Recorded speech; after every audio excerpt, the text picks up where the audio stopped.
আমরা দেখতে পাচ্ছি নির্বাচনী প্রচারণায় বিএনপি এবং জামায়াতের দুই প্রধান বক্তব্য দিচ্ছেন এবং পরস্পরের বক্তব্য খণ্ডন করার চেষ্টা করছেন।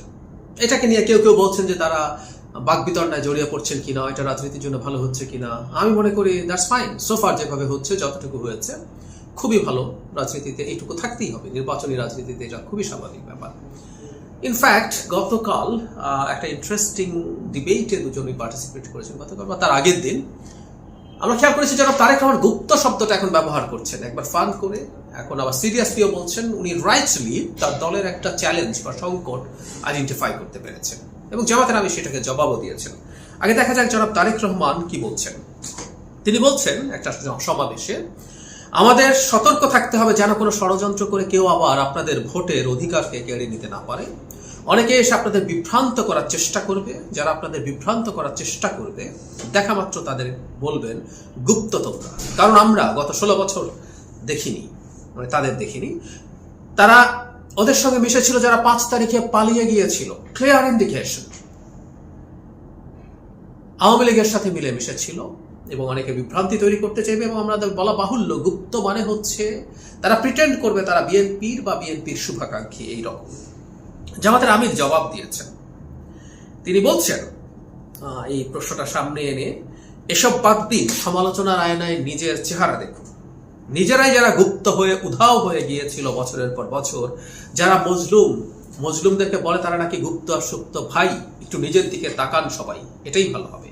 আয়নার নিজের চেহারা দেখে অন্যটার দেখে লাভ নেই।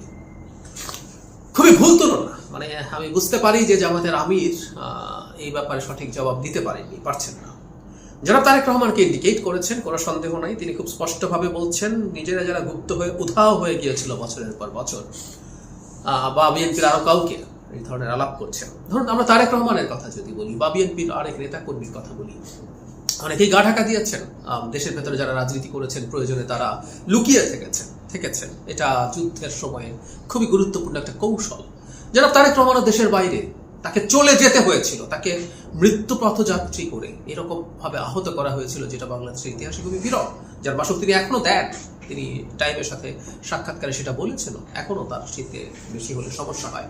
সেই মানুষটা চলে গিয়েছিলেন, কিন্তু উনি দেশে আসতে পারেননি মানে এক্সিস্টিং সিচুয়েশনে। কিন্তু গুপ্ত বলতে যাবো উনি বা বিএনপির আর কোনো নেতা না। বিএনপির আরো কোনো নেতা দেশের বাইরে গিয়ে থাকতে পারেন, দেশের মধ্যে তারা কোনো না কোনো ভাবে পালিয়ে বেড়াতে পারেন আওয়ামী লীগের হাতে গ্রেফতার হওয়া থেকে বাঁচার জন্য। আওয়ামী লীগের হাতে গ্রেফতার হওয়া মানে গুম হয়ে যাওয়া, আওয়ামী লীগের হাতে গ্রেফতার হওয়া মানে জেলে চলে যাওয়া, এক্সট্রাজুডিশিয়াল কিলিং, টর্চার, কি না, সেগুলো থেকে বাঁচার জন্য, বেঁচে থেকে আন্দোলন করার জন্য অনেকেই এই কাজ করেছেন। বিশেষ করে 23 সালে যখন টানা আন্দোলন হচ্ছিল, 22 সালের শেষ থেকে শুরু করে 23 সাল পুরোটা, তখন অনেকেই নানান জায়গায় লুকিয়ে থাকতে হয়েছে, পালিয়ে থাকতে হয়েছে। এটা যুদ্ধের খুব কমন কৌশল। এটা গুপ্ত না, কারণ বিএনপির কেউ গিয়ে আওয়ামী লীগের ভেতরে কমিটিতে থেকে, আওয়ামী লীগের অংশ হয়ে, আওয়ামী লীগের কোনো সংগঠনের হয়ে আওয়ামী লীগ ভাব ধরে সার্ভাইভ করতে চায়নি। বরং আওয়ামী লীগের এটা একটা বিরাট ব্যর্থতা ছিল। তারা এই বল প্রয়োগ তো বটেই, লোভ সহ নানা কিছু করেও বিএনপির মানুষজনকে সেই জায়গায় নিতে যায়নি। সুতরাং গুপ্ত বলতে যে আলাপটা আছে সোশ্যাল মিডিয়াতে শুরু হয়েছিল, সেটা মূলত এটাকে মুনাফেকি বলে। বিএনপির কেউ মুনাফেকি করেনি। যুদ্ধের জন্য প্রয়োজনে লুকিয়ে থাকা, প্রয়োজনে কোথাও থাকা, এই জরুরি সময়, এগুলো ইসলামেরও ভেরি মাচ ট্র্যাডিশনের পার্ট। কিন্তু আমি আওয়ামী লীগ হয়ে নিজে সার্ভাইভ করছি, কিন্তু না, আমার যখন প্রয়োজন হলে এসে বলছি না আমি তো জামাত করি, আমি শিবির করি। শিবিরের নেতাদের সম্পর্কে আওয়ামী লীগের কমিটিতে থাকার অভিযোগ আছে। আবরার ফাহাদকে যারা হত্যা করেছে যে ছাত্রলীগরা, তাদের মধ্যে ছাত্র শিবির আছে বলে অভিযোগ আছে। এই কারণেই সম্ভবত অনেকে বলতে শুনছি জনাব শিশির মনির ওই কয়েকজনের পক্ষে দাঁড়িয়েছিলেন, কারণ তারা আদতে শিবির। না হলে শিশির মনির আবরার হত্যাকারীদের পক্ষে থাকার কি যুক্তি দিতে পারেন?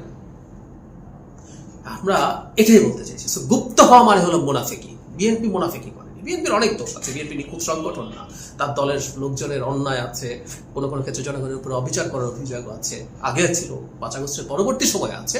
কিন্তু এই অভিযোগ বিএনপিকে করা যাবে না যে মুনাফেক ছিল।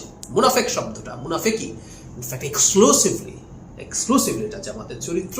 গুপ্ত বলতে জনাব তারেক রহমান রাইটলি সেটাকে বুঝিয়েছেন এবং আমি আশা করি বিশেষ করে এই শব্দটা যেহেতু এখন জেনজিরা প্রচুর ব্যবহার করছেন, জেনজিরা দেখছেন, তিনি তাদেরকেও কানেক্ট করতে পারছেন এবং জনগণের সামনে এদের চরিত্রটা প্রকাশ করতে পারছেন।